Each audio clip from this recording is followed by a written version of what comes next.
पुणे आंतरराष्ट्रीय विमानतळावर नेहमीप्रमाणे बॅगांची तपासणी सुरू होती. पण याच दरम्यान एका महिलेच्या वागण्यात आलेल्या अचानक बदलानं अधिकाऱ्यांचे लक्ष वेधले. बॅग मशीनमध्ये गेल्या तिच्या चेहऱ्यावर टेन्शन, हाताला घाम आणि डोळे चकाकले. काहीतरी मोठं लपवलेलं आहे हे स्पष्ट दिसत होतं. महिला फ्रेश दिसत नव्हती.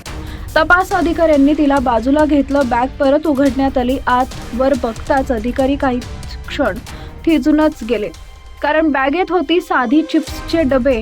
पण त्यातलं खरं रहस्य आता उलगडणार होतं. 6 डिसेंबर रोजी एअर इंडिया एक्सप्रेसच्या IX 241 या बँकॉक पुणे फ्लाईटनं आलेल्या या महिलेवर संशय आल्यानं तिच्या बॅगची कसून तपासणी करण्यात आली आणि तिथंच समोर आलं भयंकर वास्तव. चिप्सच्या डब्यांमध्ये अत्यंत कौशल्यानं लपवून ठेवलेला 72 लाख रुपयांचा गांजा. एकूणच 722 ग्रॅम वजनाचा हा गांजा आंतरराष्ट्रीय बाजारात तब्बल 72,20,000 रुपये किमतीचा असल्याचं अधिकाऱ्यांना आढळले. पॅकिंग इतकं चलाकीनं केलं होतं की उघडून पाहिल्याशिवाय समजण्याचा प्रश्नच नव्हता. आता सर्वात मोठा प्रश्न पुढे येतो. हा गांजा पुण्यात कोणाकडे जाणार होता? यामागे कोणतं रॅकेट सक्रिय आहे? महिला फक्त वाहक होती की या साखळीतील महत्त्वाची कडी?